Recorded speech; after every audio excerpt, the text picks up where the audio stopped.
하나님의 말씀은 구약성경 이사야 24장 1절에서 3절까지입니다.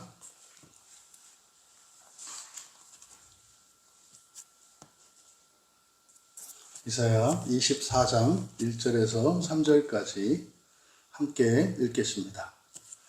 보라, 여호와께서 땅을 공허하게 하시며 황폐하게 하시며 지면을 뒤집어 엎으시고 그 주민을 흩으시리니 백성과 제사장이 같을 것이며 종과 상전이 같을 것이며 여종과 여주인이 같을 것이며 사는 자와 파는 자가 같을 것이며 빌려주는 자와 빌리는 자가 같을 것이며 이자를 받는 자와 이자를 내는 자가 같을 것이라.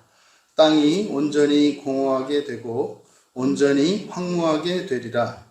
여호와께서 이 말씀을 하셨느니라. 아멘.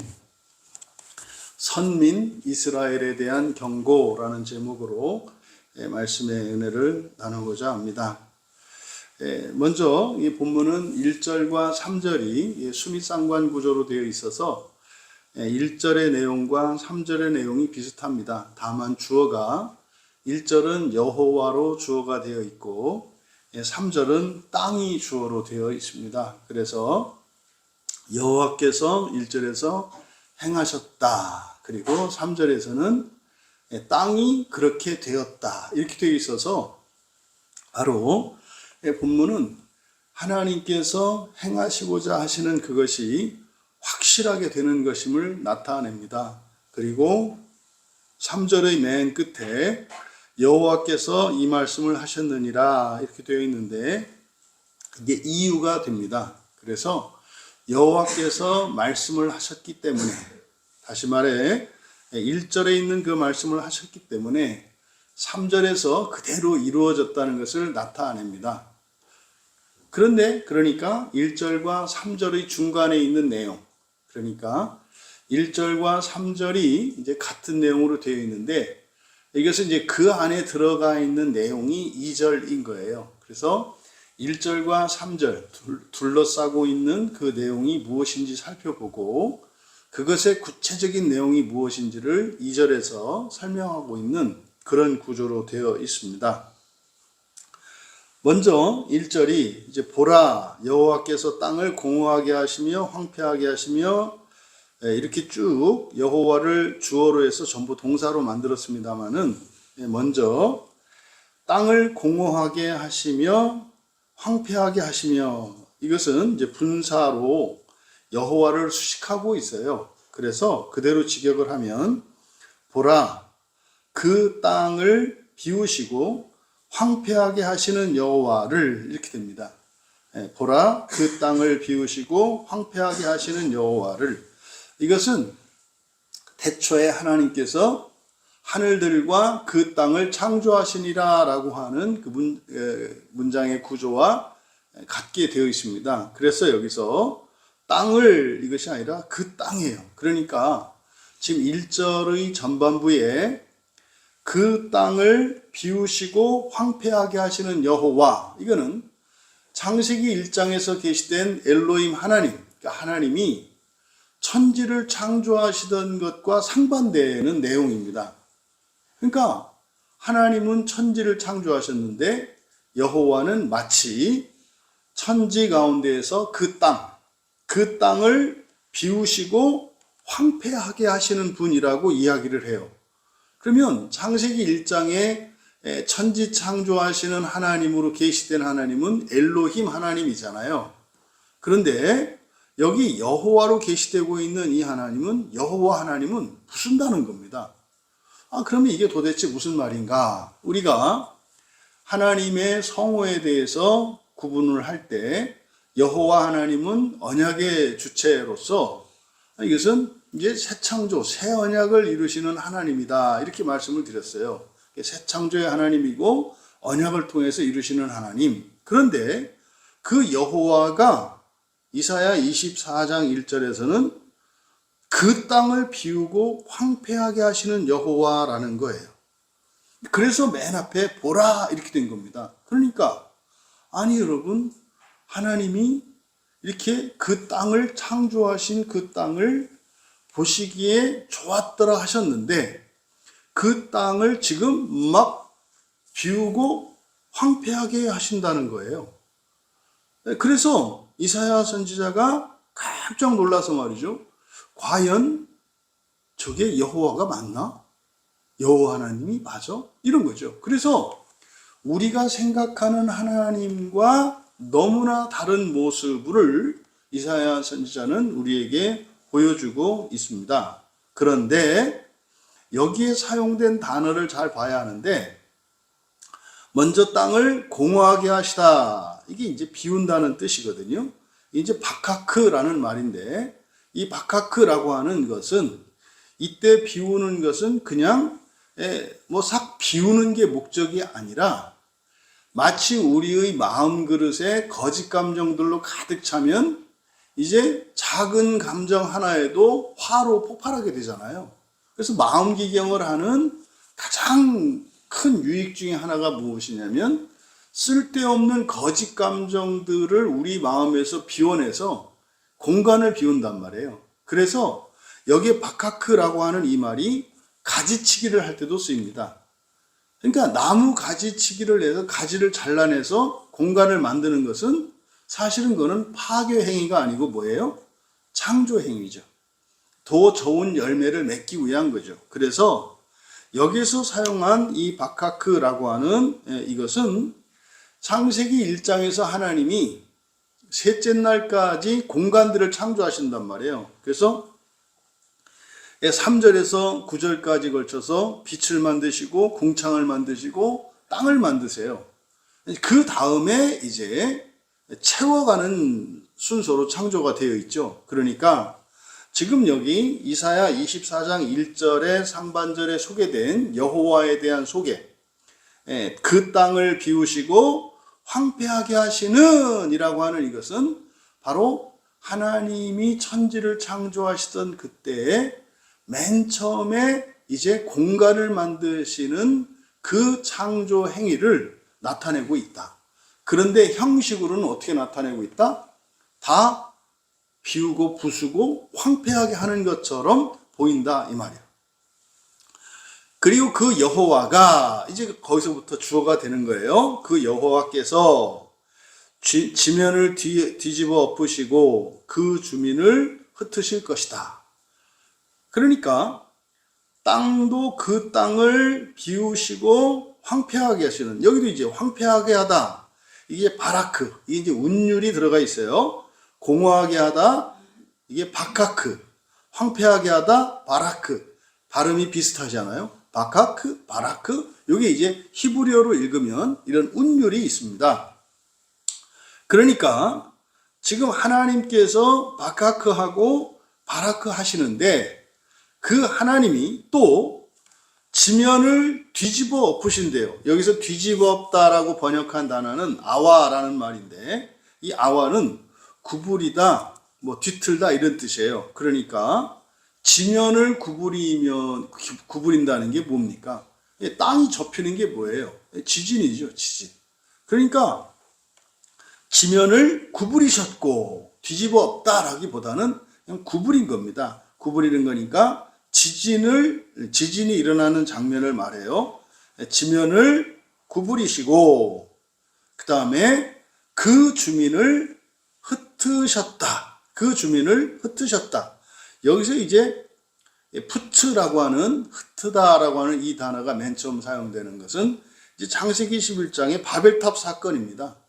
바벨탑에서 그러니까 에덴에서 이제 동편으로 이동하다가 이들이 한 군데에 모여서 바벨에 이제 탑을 세우고 하나님께 이루고자 하는, 다시 말해 신성에 도전하는 일을 한단 말이에요.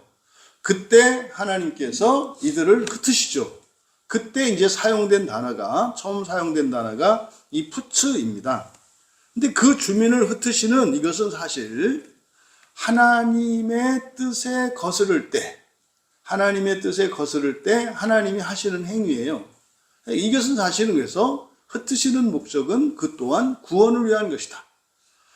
에덴 동산에서 여호와 하나님께서 아담과 하와를 내쫓으세요. 내쫓으신 이유가 뭡니까? 그 땅이 저주를 받았거든요. 아담과 하와의 불순종으로 인해서 저주를 받아가지고 거기서는 땀을 흘려 일을 해도 열매를 맺지를 않아요.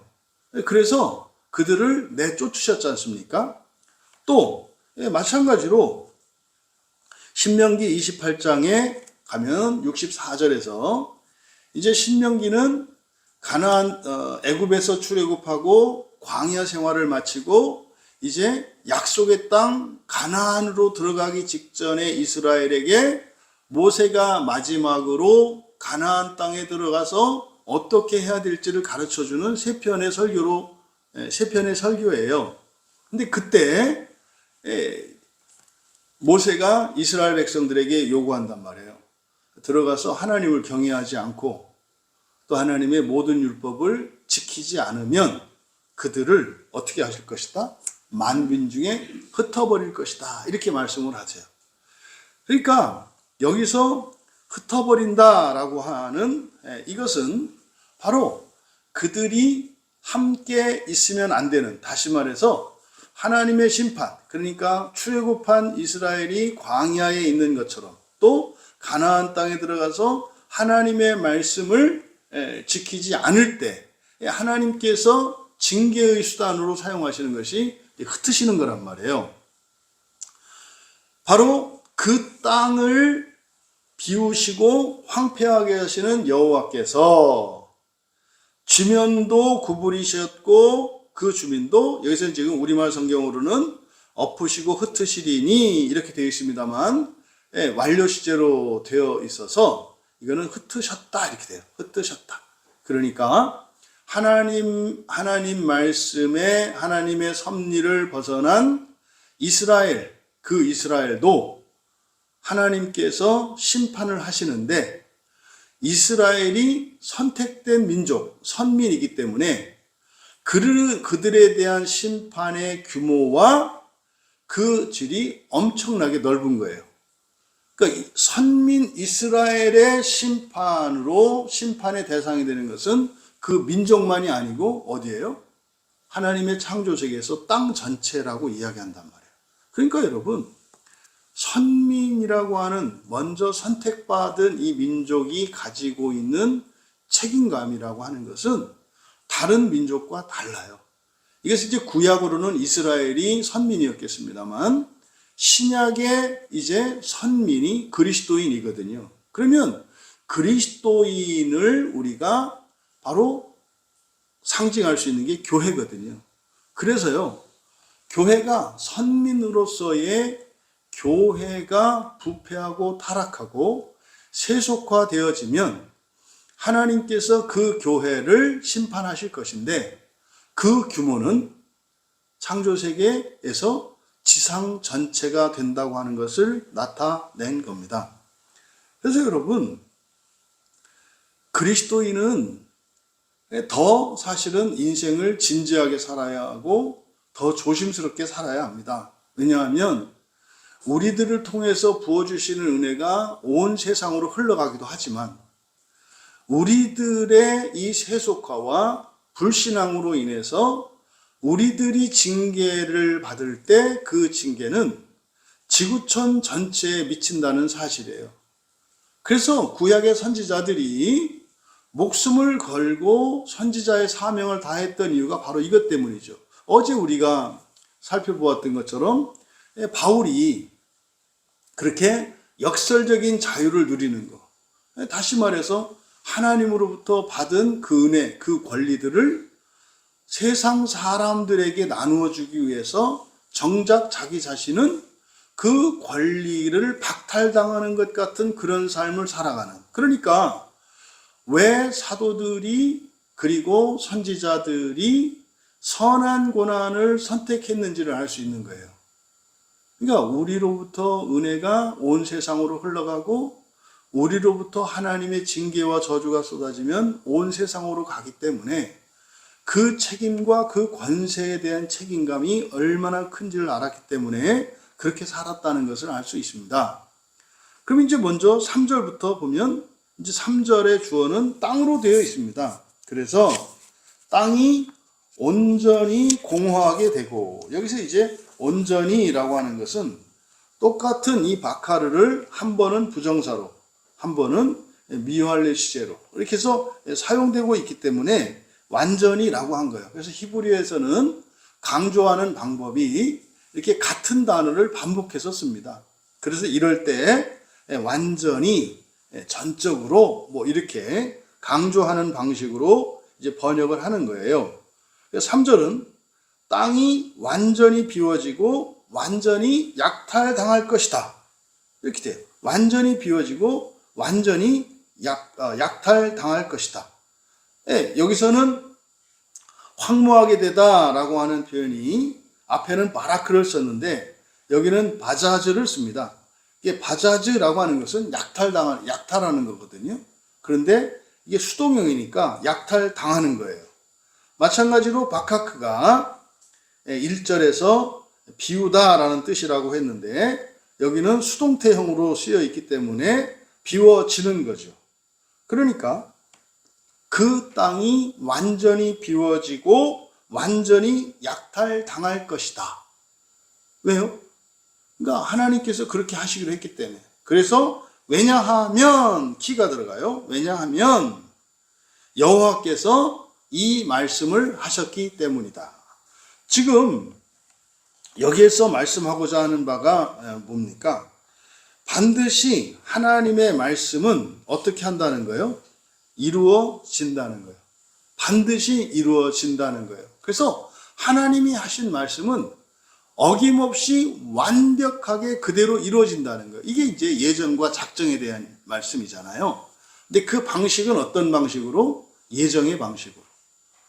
이루시는데 예정의 방식으로라고 하는 것은 우리로 하여금 참여하게 하신단 말이에요. 그런데 선민인 이스라엘이 어떤 상태예요? 우상을 숭배하고 세속화되어 있고 여호와를 경외하지 않아요. 이 상태는 바로 이렇게 불순종에 예정되어 있는 것은 뭡니까? 저주와 심판이란 말이에요.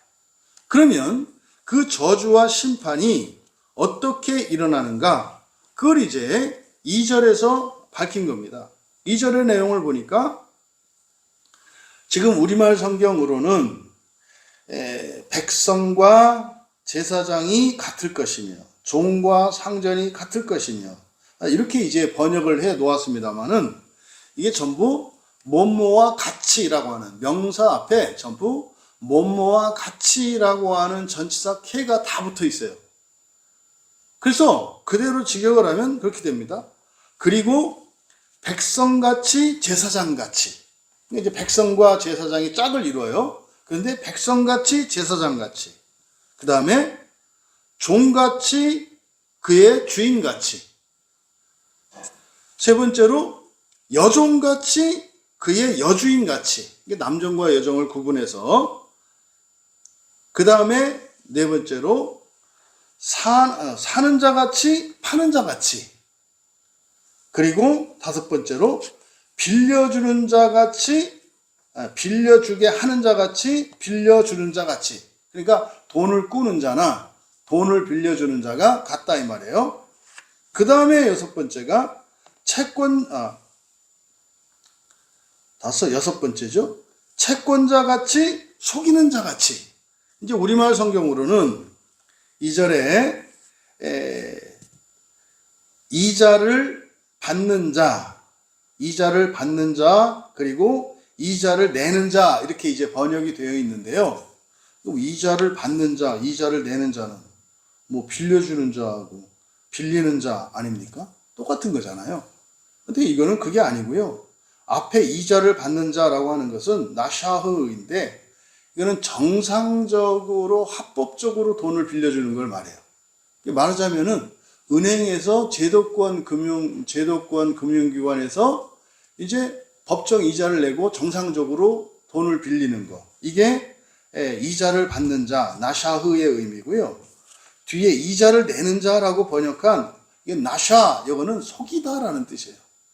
그러니까 이건 뭐예요? 고리대금업자 같은 거죠. 그러니까 은행에서 뭐 0.4%, 0.5%로 빌리는 자나, 그리고 0점이 아니라 뭐 20%, 30%로 빌리는 자나. 그러니까 지금 전부 뭐같이 하는데 이렇게 대조되는 개념들을 짝을 이루어서 설명하고 있어요. 지금 그러니까 2절에서 말씀하고자 하는 바가 무엇이냐면, 지금 사람이 살아가는 이 세상에 이런 신분 질서나, 그리고 가치 질서, 그리고 이 경제 질서가 완전히 파괴되는 것을 말합니다. 그러니까 하나님께서는 그 땅을 비우고 황폐하게 하신다 그랬거든요. 그러니까 공간 자체, 하나님이 만드신 창조 세계 자체에 이런 공간들을 하나님께서 완전히 뒤집어서 새 판으로 짜신다는 거예요. 그때 사람들이 살아가는 사람들에게는 어떤 일이 일어난다? 이런 사회적인 이런 권위, 그리고 신분적 질서, 그리고 경제 질서가 무너질 것에 대해 말해요. 그럼 이게 지금 여기서 말씀하고자 하는 바가 뭡니까? 선민 이스라엘을 하나님이 심판할 때 세상이 바뀌어요. 근데 그 세상이 바뀌는 게 그 땅을 비우고 땅이 막 굽어지고 사람들을 흩트게 하신다고 했는데, 그게 실제적으로 이 선민들의 삶 속에서는 어떻게 일어난다? 권위의 해체, 신분 질서의 해체, 경제 제도의 해체가 온다는 거예요. 여러분, 지금 이사야를 읽으면서 두려운 마음이 드는 게 너무 이 시대의 상황과 맞아 떨어져요. 그러니까 법이 있는데, 법이 있는 것도 법이 있으나 없으나, 그리고 어떤 사람들은 은행에서 이렇게 정상적으로 대출을 해서 이렇게 하는가 하면, 어떤 사람들은 조직폭력배들에게, 그 고리대금업자들에게 빌려가지고 하는. 그러니까 어떤 사람은 왜 고리대금업자와 그래서 10,000원을 빌렸는데 한 달 후에 100만 원이 되는 이런 말도 안 되는 상황이 일어나는가 하면, 어떤 사람들은 아주 또 싼 저리의 이자에 돈을 갖다 쓰는 일들이 일어나는, 이게 동시대에 일어난다 이 말이에요. 그래서 주인이나 주인인지 종인지, 돈을 빌리는 사람인지 빌려주는 사람인지, 무슨 말입니까? 부자인지 가난한지예요. 부자는 돈이 없다고 쩔쩔매고 인색하고, 가난한 사람은 돈을 펑펑 써대고. 그러니까 누가 부자인지 누가 가난한 자인지, 누가 주인인지 누가 종인지 도대체가 알 수 없는 이런 혼란 상태가 온다 이 말이에요. 이거를 포스트 모더니즘에서 해체라고 해요. 해체되는 상황. 그러니까 여러분, 이런 시대는 바로 하나님께서 어떻게 하는 시대다? 모든 판을 새로 짜는 시대다라고 하는 것을 가르쳐 줘요. 그러면은 여러분, 현재 우리의 삶에 적용을 해보세요. 그러니까 지금이 언제입니까? 지금 일어나는 이 혼란 상황을 보면은 이게 큰일 났다 하는 상황이 아니고, 여기서 하나님께서 비우시고 황폐하게 하시고, 그래서 또 사람들을 흩으시고 하는, 그래서 이런 무질서와 혼란이 일어나는 어떤 카오스의 상황 같은데, 이게 어떤 상황이다? 새롭게 시작하는 시작이다 이 말이에요. 이 혼란 속에서 하나님의 심판을 보시고, 그리고 하나님께서 새로 시작하시는 새 시대, 새 창조의 새 시대를 바라볼 수 있는 영적인 안목을 가지시는 여러분 되기를 바랍니다. 하지만 이 말씀을 통해서 우리가 분명히 교훈을 얻어야 하는 게 있습니다. 선민은 막중한 책임과 사명을 가지고 있다. 그래서 순교자가 나오고, 그래서 모든 것을 버리고, 심지어는 자신의 목숨이나 안위도 아랑곳 없이 하나님의 말씀을 전하는 일들이 있었던 거죠. 그러니까 이런 선지자나 순교자들의 삶이라고 하는 것은 바로 이것을 알았기 때문입니다. 차라리 내가 순교를 당할지언정 내가 내 책임과 사명을 회피함으로써 나로 인해서 이 세상 전체가 하나님의 진노 아래 있지 않게 하겠다라고 하는 이러한 생각이 바로 선지자들과 사도들과 순교자들의 그런 선한 고난을 기꺼이 감당하는 이유 중에 하나였겠구나라고 하는 것을 깨닫게 됩니다. 여러분, 분명히 선민인 그리스도인은 세상을 구원할 수도 있고 세상을 파멸에 이르게 할 수도 있다.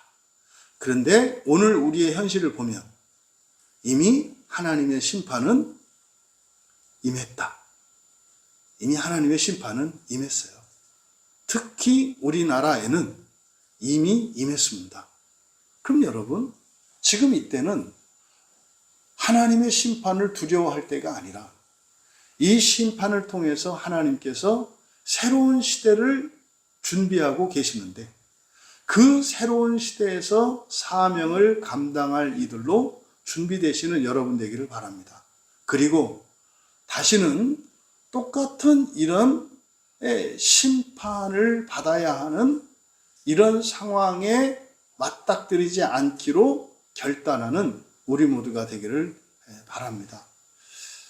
여러분, 정말로 생각하는 것보다 굉장히 심각한 상황이어서 마음도 끓이고 걱정도 많이 했는데 오늘 이사야 말씀을 보니까 이미 교회의 부패와 세속화와 타락으로 인해서 우리나라에는 또 이 시대에는 뭐가 임했다?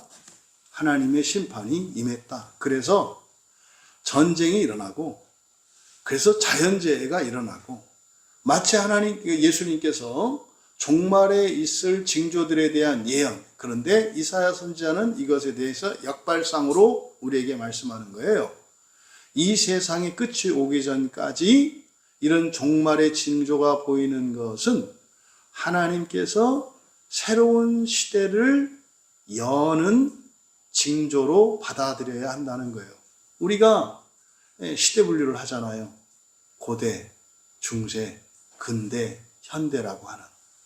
그러니까 아마 어쩌면 지금은 현대 이후에 다른 시대가 열리는 때인 것 같아요.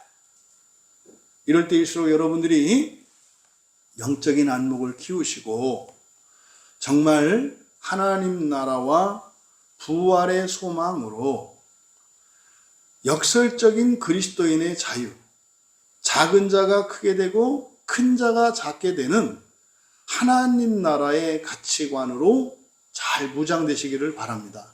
그러면은요, 새 시대가 시작되면 새 일꾼이 쓰입니다. 새로운 시대의 일꾼이 쓰인다 이 말이에요. 그것은 뭐겠습니까?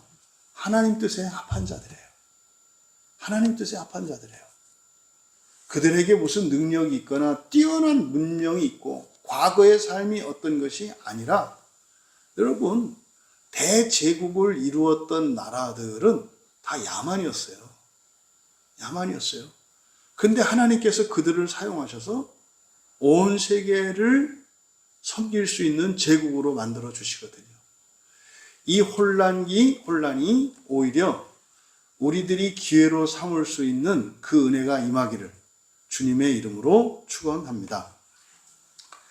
존귀하신 하나님, 주변에서 확인되어지고 들려지고 보여지는 이러저러한 이런 말세적 징조들이 우리를 두렵게 하거나 그것으로 인하여 불안에 떠는 것이 아니라 하나님의 심판은 이 시대를 향하여 이미 시작되었고 그 심판의 시작이 교회의 세속화와 부패와 타락인 것을 고백합니다.